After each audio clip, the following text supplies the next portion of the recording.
About a tenth of the way into the poem Beowulf, the eponymous hero and his companions arrive at Heorot. They are greeted cautiously by Hrothgar's officer at the doors and told to leave their weapons outside. When they enter, Beowulf introduces himself, but they already know who he is, and after a while he is met with loud and targeted suspicion by Hrothgar's advisor, Unferth. Beowulf defeats Unferth in some verbal sparring, winning the favor of the king. Sound familiar? As you might have already guessed, Tolkien intentionally follows this timeline as an explicit reference to Beowulf in The Two Towers. The amount of references to Old English poetry in that particular book is extraordinary and demonstrates Tolkien's vast learning on the subject. But today I want to talk about a character that I think Tolkien actually misunderstood, and that is Hrothgar's advisor, Unferth, who is referenced in Lord of the Rings with the character Grima Wormtongue. Stay tuned. It's pretty easy to deduce Tolkien's opinion on Unferth from how he writes Wormtongue, but thanks to his son Christopher, we actually have his lecture notes, published in 2014, on the subject, in which he describes Unferth as envious, intelligent, but malicious, and worm-tongued.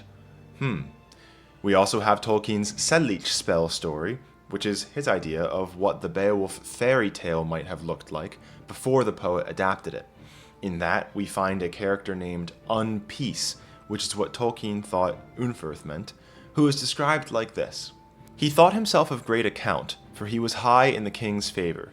He had a keen wit, and the king set great store by his counsels, though there were some that distrusted him, and said that he had an evil eye, and could work spells of magic, and that his counsels roused strife more often than they made peace. Evidence for Tolkien's negative opinion of Unferth comes not only from the fact that Unferth jealously interrogates Beowulf over perceived misadventures in his ability to fight Grendel, but also from an incident later in the poem where Unferth gives Beowulf a sword with which he can fight Grendel's mother, and during the fight this sword breaks. Tolkien thought this was intentional treachery on the part of Unferth, and accordingly, in Sellich spell, Unferth intentionally gives Beowulf a tricked sword in an attempt to sabotage him against Grendel's mother. Tolkien was a great scholar, and he didn't just get tricked by bad theories. The reason we can acknowledge that sometimes he went wrong is because we've had 50 years to think about it since he died, and in this instance I think we figured out a few things in that time to improve upon what we can say about the character Unferth. The first of these is his name. The word for peace in Old English was frith, and it's theoretically plausible that a name like Unfrith or Unferth could mean unpeace or lack of peace, which is a pretty ill-favored name to have. If that's what Unferth's name meant, then Tolkien's suspicions would have been totally understandable. The problem is the first element, un. It was R.D. Fulk in the 1980s who discovered that this actually cannot have been the typical negative prefix that we find in words like unlikely and unaware. And I'll tell you why. In Old High German, we see the same name, Unfried, but spelled a few times as Unefried, with an I after the N. This is what we can call early attestation of the composition vowel, which in layman's terms means that sometimes in early Old High German the vowel at the end of some syllables gets preserved only in compounds. In names like Unark and Unlas, where the first constituent does mean not, we never see these spellings. The composition vowel isn't there because it doesn't exist. It wouldn't make sense to see it there. The Proto-Germanic prefix is just un. But in names like Unebert, Old English Unbercht, and Unefried, Old English Unferth, the vowel does appear, suggesting that it was once actually something like uni, not our Proto-Germanic un. If you're wondering why some of these names begin with an H, including in the actual Beowulf manuscript, that's another piece of evidence. We know from the alliteration that this H is just a scribal ornament. It doesn't actually mean anything for the pronunciation. It happens a lot with names beginning with vowels, especially in Old High German. The reasons why are complicated, but here it's worth mentioning that when the first element means un, as in not, it almost never gets this ornamental H. When the first element is this uni word, it happens all the time. What does it mean?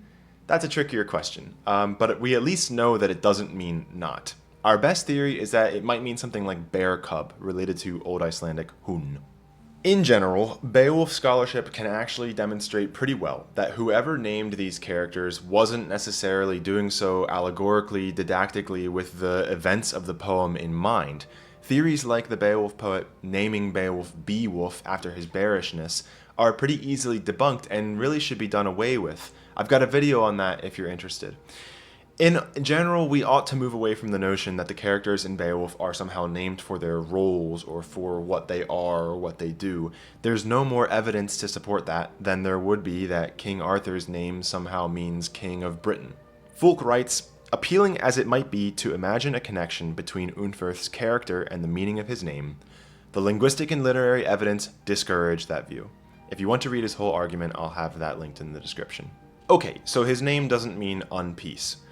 What about his actions? Surely this is still a slimy character. It's definitely true that the Beowulf poet took a hostile approach to Unferth. He says at one point that Unferth ne ude, that any other mon avre merda thon ma middonjardes je heide under heavenum thon nehe sylva, which in Shippey's translation, the one that I recommend, this reads, he would not admit that any man in Middle-earth had been more concerned under the sky with famous deeds than he had himself. So, a jealous narcissist. Beowulf also mentions during their verbal contest, which is often called a flighting, that Unferth killed his brothers, which at face value is a very serious crime in the Germanic tradition. But there's something weird going on here. Elsewhere, the Beowulf poet says that all the Danes trusted Unferth's ferche, that is his spirit, and his mode, that is his mind. And anyone who is familiar with the Old English of the Beowulf poet and spends a lot of time with that text knows that statements like these aren't sarcastic. Moreover, Unferth sits at the feet of Hrothgar, which is an ostensibly honorable position, if not the most honorable position in the whole court. Beowulf thanks Unferth directly for the sword that he gave him, that is, the one that broke, and this too seems pretty straightforward. That is, an ironic reading here seems pretty stretched. The key is the Beowulf poet himself, or herself. I'll use masculine pronouns for the sake of probability, but there is a chance. There are a few things that the Beowulf poet is expressly concerned with, which come to light when we compare Beowulf to other Germanic legendary material like the Nibelungenlied or the Waltharius. For a full study on this, check out Nydorf's Art and Thought of the Beowulf poet. But for now, I'll summarize by saying that the Beowulf poet really cares about courtliness, that is, having good manners, and he really cares about Christian morality. All his good characters, that is, Beowulf, Hrothgar, Walchtheo, Wiglaf, are all well-mannered monotheists who constantly follow the rules, pray, and, despite not being baptized, all seem to know the Christian God intimately. And it makes sense why the Beowulf poet would have an agenda here. The poem was likely composed around the turn of the 8th century, so the early 700s AD, when England was still in the process of being converted to Christianity. The Beowulf poet clearly took a side in this, saying, elves, orcs, giants, monsters, dragons, all out, all evil, old gods all out, that's just devil worship.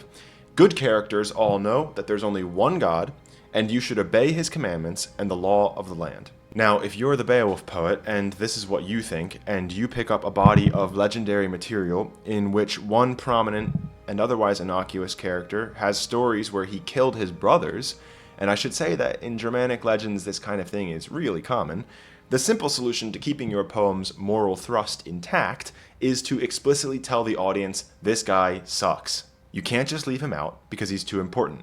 He is what we call the Thyle of Hrothgar's court, the advisor in charge of knowing faraway stories, royal genealogies, heroes, politics, that kind of thing. He clearly has his own, now lost, myths that the audience would remember, indicating that everyone would have attached Unferth to Hrothgar in the same way that people attach Sir Kay to King Arthur. A description of a visit to the court of Camelot would be rather strange if Sir Kay just wasn't there. But you can't let your impressionable audience think that it's okay to kill your brothers. So, you keep him in the story, you even let him perform his role of being the court intellectual, but you describe him as a narcissist, you humiliate him at the hands of the hero, and you mention explicitly that people who kill their brothers go to hell. There is still the matter of the sword, but to that I think 3 points can be made. We're told that Grendel can't be hurt with swords, so it makes sense that Grendel's mother also can't be hurt by a normal sword. You need a magic one to do it. We're told multiple times that Hrunting, the sword that Unferth gives to Beowulf, is a good sword. And on 2 of these occasions, it's actually from the mouth of Beowulf himself, who is known to not be a sarcastic guy. He thanks Unferth, and he says that he found no fault with the blade. This isn't sarcasm, this is courtly chivalry. My good man, here is your family heirloom that you lent me, thank you, I found no fault with it. Afterwards, the Beowulf poet describes Beowulf as being a modig sedge, that is, a noble-minded man. He praises him for doing what is the right thing in a courtly, polite setting. We are not then told that Unferth then slinks away into the shadows or runs away to Isengard, as I think Tolkien would have imagined it. Instead, everyone moves on with their lives, and the only time it gets mentioned again is when Beowulf recaps the episode to his uncle, where again, he has nothing bad to say about it. The idea that this then is somehow some sort of treachery episode, I think is too stretched. So, while Tolkien definitely reads the Beowulf poet's perception of Unferth correctly, he's almost certainly erring when he backfigures Unferth as a sort of one-dimensional villain in a pre-Beowulf fairy tale, or as a sniveling advisor turned spy as in The Lord of the Rings. The reality couldn't be further from the truth. Before the Beowulf poet comes onto the scene, Unferth is probably a normal hero, with a normal name, and as well respected as any other hero with no worse baggage than, say, Gunther of the Burgundians, who also gets a nasty rewrite at the hand of the Christian Waltharius poet. It's impossible to know whether he was a real person, these people often were, but I like to think that now, over 1300 years, we can kind of rescue his reputation, not as a coward or a traitor, but as a brave hero of the Germanic heroic age. Thanks for watching, I hope you enjoyed this video. If you did, check out the rest of the channel, kindly consider subscribing or becoming a supporter on Patreon, and until next time, Farathye Yesunde.